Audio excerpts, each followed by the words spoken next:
Hi hello ನಮಸ್ಕಾರ ಸ್ನೇಹಿತರ. ಇಲ್ಲಿ ಭಾಗ್ಯ ತಾಂಡವ್ನ ನೋಡಿ ನಿಜವಾಗ್ಲೂ ಕಣ್ಣೀರು ಹಾಕ್ತಿದ್ದಾರೆ, ಕೂರುಕ್ತಿದ್ದಾರೆ. ಹಾಗಿದ್ರೆ ಭಾಗ್ಯ ತಾಂಡವ್ ಜೊತೆ ಮತ್ತೆ ಒಂದಾದ್ರ ಕುಸ್ತು ಹೋದ ತಾಂಡವ್ಗೆ ಶಕ್ತಿಯಾಗಿ ನಿಂತ್ಕೊಂಡ್ರ ಭಾಗ್ಯ. ಏನಾಯ್ತು ಏನು ಕಥ? ಆ ಕಡೆ ಪೂಜಾ ಮದುವೆಗೆ ಸಿದ್ಧತೆ. ಇದು ಎಲ್ಲವನ್ನ ಕೂಡ ತಿಳ್ಕೋಬೇಕು ಅಂದರೆ ಈಗಲೇ ನಮ್ಮ ಈ ಚಾನಲ್ನ ಸಬ್ಸ್ಕ್ರೈಬ್ ಮಾಡಿ, ಹಾಗೆ ಈ ಒಂದು ವಿಡಿಯೋವನ್ನು ಪೂರ್ತಿಯಾಗಿ ನೋಡೋದನ್ನು ಯಾವುದೇ ಕಾರಣಕ್ಕೂ ಕೂಡ ಮರಿಬೇಡಿ. ಆ ಕಡೆ ತಾಂಡವ್ಗೆ ಕೆಲಸ ಹೋಗಿದೆ. ಭಾಗ್ಯ ತಾಂಡವ್ ಆಫೀಸಲ್ಲಿ ಕ್ಯಾಂಟೀನನ್ನು ಓಪನ್ ಮಾಡ್ತಿದ್ದಾಗೆ ಬಾಸ್ ತಾಂಡವ್ ಮತ್ತು ಶ್ರೇಷ್ಠಳನ್ನು ಕೆಲಸದಿಂದ ಹೊರಗಡೆ ಹಾಕಿದ್ದಾರೆ. ಈ ಕಡೆ ತಾಂಡವ್ ಕೆಲಸ ಹೋದ್ರೇನಂತೆ, ಖಂಡಿತ ಮತ್ತೊಂದು ಕೆಲಸ ತಗೋತೀನಿ, ನನಗೆ ತುಂಬ ಆಫರ್ಸ್ ಇದೆ ಅಂತ ಹೇಳಿ ಬೀಗೆ ಶ್ರೇಷ್ಠಗೂ ಕೂಡ ನಿನಗೂ ಅಲ್ಲೇ ಕೆಲಸ ಕೊಡಿಸ್ತೀನಿ ಅಂತ ಹೇಳಿ ಹೊರಟು ಇಂಟರ್ವ್ಯೂಗೆ ಬರ್ತಾರೆ. ಮೊದಲನೇ ಇಂಟರ್ವ್ಯೂ ಅಲ್ಲಿ ತಾಂಡವ್ ತೋರಿಸಿದಂಥ ಆರೋಗೆನ್ಸಿ, ಆ್ಯಟಿಟ್ಯೂಡು, ಜೊತೆಗೆ ಅವರು ಕೇಳ್ತಿರುವ ಹೈಕ್, ಈ ಎಲ್ಲ ರೀಸನ್ನಿಂದ ಅಲ್ಲಿ ತಾಂಡವ್ಗೆ ಅವಮಾನ ಆಗತ್ತೆ. ಜೊತೆಗೆ ತಾಂಡವ್ಗೆ ಕೆಲಸ ಕೂಡ ಸಿಗೋದಿಲ್ಲ. ತದನಂತರ ತಾಂಡವ್ ಮತ್ತೊಂದು ಇಂಟರ್ವ್ಯೂನ ಅಟೆಂಡ್ ಮಾಡಬೇಕು ಅಂತ ಮಗದೊಂದು MNC ಕಂಪ್ನಿ ಇಂಟರ್ವ್ಯೂಗೆ ಅಂತ ಹೋಗ್ತಾರೆ. ಬಟ್ ಆ ಒಂದು ಡೈರೆಕ್ಟರ್ ಅವರನ್ನು ಹೋಟೆಲ್ಗೆ ಕರೆದಿದ್ರಿಂದ ಅವರು ಹೋಟೆಲ್ಗೆ ಎಂಟ್ರಿ ಕೊಡ್ತಾರೆ. ಬಟ್ ಅದೇ ಹೋಟೆಲ್ಗೆ ಇಡೀ ಭಾಗ್ಯ ಕುಟುಂಬ ಅದೇ ಹೋಟೆಲ್ಗೆ ಬಂದಿದೆ. ಬಿಕಾಸ್ ಅಲ್ಲಿ ತನ್ವಿ 91% ಅಲ್ಲಿ ಪಾಸ್ ಆಗಿದ್ದಾರೆ. ಅದೇ ಕಾರಣಕ್ಕೆ ಮಗಳು ಖುಷಿಗೋಸ್ಕರ ಆ ಹೋಟೆಲ್ಗೆ ಭಾಗ್ಯ ತನ್ನ ಇಡೀ ಕುಟುಂಬವನ್ನು ಕರ್ಕೊಂಡು ಬಂದಿದ್ದಾರೆ. ಅಲ್ಲಿ ಕುಸುಮಾ ಅವರಂತೂ ಪಿಜ್ಜಾಗೆ ಎಷ್ಟು ದುಡ್ಡು, ಬರ್ಗರ್ಗೆ ಎಷ್ಟು ದುಡ್ಡು ಅಂತ ಕೇಳ್ತಿದ್ದಾಗೆ ಕುಸುಮಾ ಅವ್ರಿಗೆ ಹಾಗೆ ಅಲ್ಲಿರೋ ಸರ್ವರ್ಗೆ ನಿಜವಾಗ್ಲೂ ಒಂದು ದೊಡ್ಡ ಕಾದಾಟನೇ ಆಗಿಬಿಡುತ್ತೆ. ಈ ಕಡೆ ಧರ್ಮ ಅಂಕಲ್, ಪೂಜಾ, ಭಾಗ್ಯ ಎಲ್ಲರೂ ಕೂಡ ಕುಸುಮಾ ಅವ್ರಿಗೆ ಹೇಳ್ತಾ ಇದ್ರು, ಕುಸುಮಾ ಅವ್ರಿಗೆ ಮಾತ್ರ ಇಷ್ಟು ದುಡ್ಡು ಯಾಕೆ, ಏನು ಒಂದು ದೋಸೆ ಥರ ಇದೆ, ಒಂದು ಬನ್ಗೆ ಇಷ್ಟೆಲ್ಲ ಯಾಕೆ ರೇಟು, ನಮ್ಮ ತಲೆ ಮೇಲೆ ಗೂಬೆ ಕೂಡಿಸ್ತಿದ್ದಾರೆ ಅಂತ ಹೇಳಿ ಜಗಳ ಮಾಡೋಕ್ಕೆ ಶುರು ಮಾಡ್ಕೋತಾರೆ. ಮ್ಯಾನೇಜರ್ ಬಂದಿದ್ದೆ, ನೀವು ಮೆನ್ಯೂವಲ್ಲಿ ನೋಡಿದ ನಂತರ ತಾನೇ ಆರ್ಡರ್ ಮಾಡಿರೋದು, ನೀವೇ ಆರ್ಡರ್ ಮಾಡಬಾರ್ದಿತ್ತು, ಅದು ನಿಮ್ಮಿಂದ ಆಗಿರೋ ತಪ್ಪು ಅಂತ ಹೇಳ್ತಾರೆ. ಬಟ್ ಇಲ್ಲಿ ಕುಸುಮರು ಇದಕ್ಕೆಲ್ಲ ಕಾರಣ ಈ ತನ್ವಿಯಿಂದಾನೇ ಇಷ್ಟೆಲ್ಲ ಆಗಿದ್ದು ಅಂಥದ್ದಾಗೆ ಈ ಕಡೆ ತನ್ವಿ ಇವರೆಲ್ಲ ಮಾತಾಡಿ ನನ್ನ ತಲೆ ಮೇಲೆ ಹಾಕ್ತಾರಲ್ಲ ಅಂತ ಸಿಟ್ಟು ಮಾಡಿಕೊಂಡು ಆ ಕಡೆ ತಿರ್ಕೋತಾಳೆ. ತಿರುಗಿ ನೋಡಿದ್ರೆ ತಾಂಡವ್ನ ನೋಡಿದ್ದೆ, ಪಪ್ಪ ಅಲ್ಲೇ ಇದ್ದಾರೆ ನೋಡಿ ಇಲ್ಲೇ ಅಂತ ಹೇಳಿ ಹೇಳ್ತಿದ್ದಾಗೆ ಎಲ್ಲರೂ ಕೂಡ ತಾಂಡವ್ನೇ ನೋಡ್ತಿದ್ದಾರೆ. ಬಟ್ ಅಲ್ಲಿ ತಾಂಡವ್ ಮ್ಯಾನೇಜರ್ ಜೊತೆ, ಡೈರೆಕ್ಟರ್ ಜೊತೆ ಮಾತಾಡ್ತಿದ್ದಾರೆ. ಅವರ ಪ್ರೊಫೈಲ್ ನೋಡಿ ಖಂಡಿತವಾಗ್ಲೂ ಅಲ್ಲಿ ಡೈರೆಕ್ಟರ್ ಇಂಪ್ರೆಸ್ ಆಗ್ತಾರೆ. ಆದರೆ ಇಲ್ಲಿ ತಾಂಡವ್ನ ಆರೋಗೆನ್ಸಿ, ತಾಂಡವ್ನ ಆ್ಯಟಿಟ್ಯೂಡ್ ಖಂಡಿತ ಅವ್ರಿಗೂ ಕೂಡ ಇಷ್ಟ ಆಗೋದಿಲ್ಲ. ಜೊತೆಗೆ ಹೈಕ್ ವಿಷಯವಾಗೂ ಕೂಡ ಒಂದಷ್ಟು ಮಾತುಕತೆ ಆಗತ್ತೆ. ತಾಂಡವ್ಗೆ ನಿಮ್ಗೆ ಹೈಕ್ ಕೊಡೋಕ್ಕಾಗಲ್ಲ ಅಂದರೆ ಇಂಟರ್ವ್ಯೂಗೆ ಯಾಕೆ ಕರಿಬೇಕಿತ್ತು ಅಂತದಾಗೆ ಅದು ನನಗೆ ಮ್ಯಾಟರ್ ಅಲ್ಲ. ನಿಜವಾಗ್ಲೂ ನನ್ನ ಆಫೀಸಲ್ಲಿ ಒಂದು ಹೆಲ್ತಿ ಎನ್ವೈರನ್ಮೆಂಟ್ ಇರಬೇಕು ಅಂತ ಆಸೆ ಪಡ್ತೀನಿ. ನಿಮ್ಮಂಥವ್ರನ್ನ ಕೆಲಸಕ್ಕೆ ಕರ್ಕೊಂಡ್ರೆ ಏನಾಗುತ್ತೆ ಅಂತ ನಂಗೆ ತುಂಬ ಚೆನ್ನಾಗಿ ಅರ್ಥ ಆಗ್ತದೆ. ನಿಮ್ಮ ಆರೋಗೆನ್ಸಿ, ಆ್ಯಟಿಟ್ಯೂಡ್ ನಿಜವಾಗ್ಲೂ ನನಗೆ ಸ್ವಲ್ಪ ಕೂಡ ಇಷ್ಟ ಆಗಲಿಲ್ಲ. ಜೊತೆಗೆ ನಿಮ್ಮ ಒಳ್ಳೆಯದಕ್ಕೂ ಕೂಡ ಹೇಳ್ತಾ ಇದ್ದೀನಿ, ಈ ಆರೋಗ್ಯನ್ಸಿ ಇಟ್ಕೊಂಡು ನೀವು ಲೈಫಲ್ಲಿ ಮುಂದೆ ಹೋದರೆ ಖಂಡಿತ ಗೆಲುವನ್ನು ಕಾಣೋದಿಲ್ಲ, ನಿಮ್ಗೆ ಎಲ್ಲೂ ಕೆಲಸ ಕೂಡ ಸಿಗೋದಿಲ್ಲ ಅಂತ ಹೇಳಿ ಹೋಗ್ಬಿಡ್ತಾರೆ. ಈ ಕಡೆ ತಾಂಡವ್ ಕೋಪ ಮಾಡಿಕೊಂಡು ಅಲ್ಲಿಂದ ಎದ್ದು ಬರ್ತಿದ್ದಾಗೆ ಇಡೀ ಕುಟುಂಬನ ನೋಡಿ ಶಾಕ್ ಆಗ್ತಿದ್ದಾರೆ. ಈ ಕಡೆ ಪೂಜಾ ಅಂತೂ ತನ್ನ ಅಮ್ಮನ ಹತ್ರ, ಏನಮ್ಮ ನನ್ನ ಅಳಿಯಂಗೆ ಬೇಗ ಕೆಲಸ ಸಿಕ್ಬಿಡತ್ತೆ, ಭಾಗ್ಯ ಥರ ಅಲ್ಲ ಅಂತಿದ್ದೆ, ಪಾಪ ಭಾವಂಗೆ ಕೆಲಸ ಸಿಗದೆ ಇಂಟರ್ವ್ಯೂ ಅಲ್ಲಿ ಕೂಡ ಫೇಲ್ ಆಗಿ ಬೇಜಾರು ಮಾಡ್ಕೊಂಡು ಹೋಗ್ತಿದ್ದಾರೆ ಅಂತಿದ್ದಾಗೆ ತಾಂಡವ್ ಸಿಟ್ಟು ಬಂದಿದೆ, ಅಲ್ಲಿಂದ ಹೊರಟುಬಿಡ್ತಾರೆ.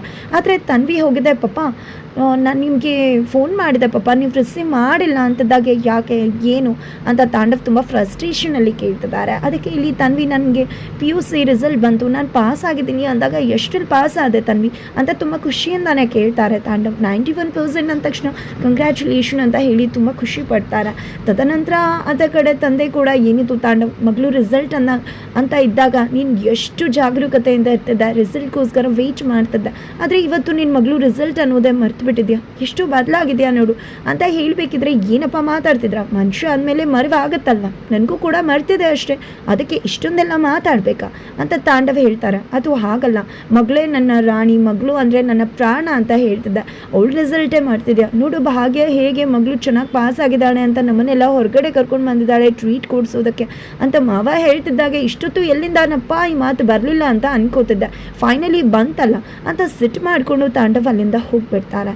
ನಂತರ ಈ ಕಡೆ ಭಾಗ್ಯ ಕೆಲ್ಸಕ್ಕೆ ಹೋಗಿ ವಾಪಸ್ ಮನೆಗೆ ಬರ್ತಿದ್ದಾರೆ. ಆ ಕಡೆ ಕುಸುಮಾ ಮತ್ತು ಧರ್ಮ ಅಂಕಲ್, ಏನಿದು ಭಾಗ್ಯ, ಯಾಕೆ ಅಷ್ಟೊಂದು ಸಪ್ಪಗಿದೆಯಾ, ಏನಾಯಿತು ಅಂತ ಕೇಳ್ತಿದ್ರೆ ಏನೂ ಇಲ್ಲ ಅಂತ ಅಂದಾಗ, ನಿಜವಾಗ್ಲೂ ಹೇಳು ಭಾಗ್ಯ ಅಂಥದ್ದು ಏನಾಯಿತು, ಏನಾದರೂ ಸಮಸ್ಯೆ ಆಯಿತಾ ಆಫೀಸಲ್ಲಿ ಅಂದಾಗ, ಹಾಗೇನಿಲ್ಲ, ಬೆಳಗ್ಗೆ ಅವರು ತುಂಬಾ ನೊಂದ್ಕೊಂಡು ಎಲ್ಲರ ಮುಂದೆ ಅವಮಾನ ಆಯ್ತಲ್ವ, ಅದ್ರ ಬಗ್ಗೆ ತುಂಬ ಬೇಜಾರಾಯಿತು, ನನ್ನಿಂದಾನೇ ಅಲ್ವಾ ಅವ್ರ ಕೆಲಸ ಹೋಗಿದ್ದು, ಅದಕ್ಕೆ ತುಂಬ ಬೇಜಾರಾಗ್ತದೆ ಅಂತ ಹೇಳಿದಾಗ ಈ ಕಡೆ ಧರ್ಮ ಅಂಕಲ್ ನಿಂದೇನು ತಪ್ಪಿಲ್ಲ, ಅವ್ನು ಮಾಡ್ಕೊಂಡಿರೋ ಕರ್ಮಕ್ಕೆ ಅವ್ನು ಅನುಭವಿಸ್ತದಾನಷ್ಟೇ, ಅದಕ್ಕೆ ನೀನು ಕಾರಣ ಅಲ್ಲ ಅಂತ ಹೇಳ್ತಾರೆ. ತಾಂಡವ್ ಯಾರು ಅವ್ರಿಗೆ ಫಸ್ಟ್ ಡೇ ಕಾಲ್ ಮಾಡಿದ್ರು, ಒಂದು ಸ್ಮಾಲ್ ಸ್ಟಾರ್ಟಪ್ ಕಂಪ್ನಿ, ಅವರ ಆಫೀಸ್ಗೆ ಹೋಗ್ತಾರೆ.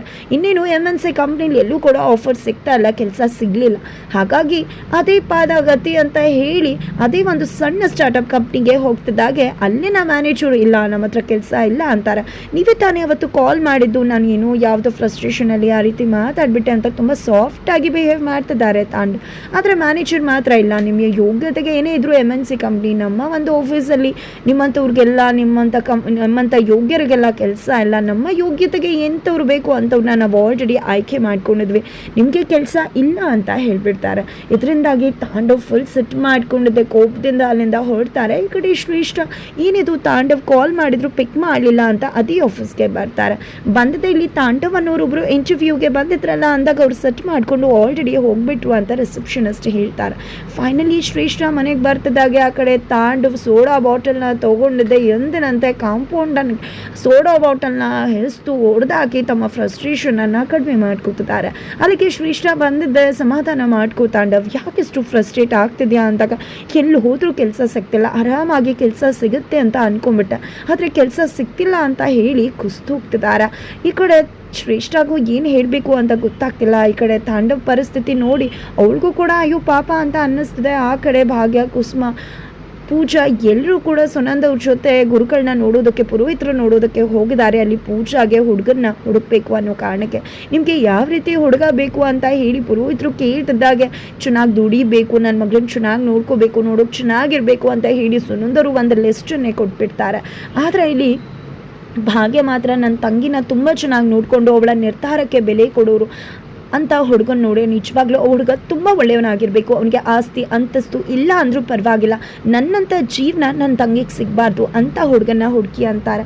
ಈ ಕಡೆ ಕುಸುಮ ಅವ್ರು ಕೂಡ ಹೌದು, ನನ್ನ ಸೊಸೆ ಹೇಳಿರೋ ಥರ ಹುಡುಗನ್ನೇ ಹುಡುಕಿ ಅಂದಾಗ ನನ್ನ ಹತ್ರ ಒಂದಷ್ಟು ಫೋಟೋಸ್ ಇದೆ ಕೊಡ್ತೀನಿ ಅಂತ ಹೇಳಿ ಒಂದಷ್ಟು ಫೋಟೋಸನ್ನು ಕೊಟ್ಟು ಕಳಿಸ್ತಾರೆ.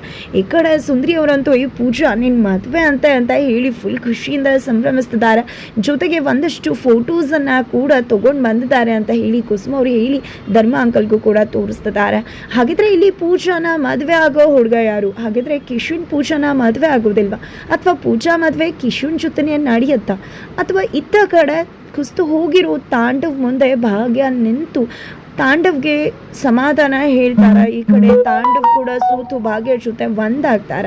ಫೈನಲಿ ತಾಂಡವ್ಗೆ ತನ್ನ ತಪ್ಪಿನ ಅರಿವಾಗಿ ಶ್ರೇಷ್ಠನ ಬಿಟ್ಟು ಭಾಗ್ಯ ಕಡೆ ಹೋಗ್ತಾರೆ.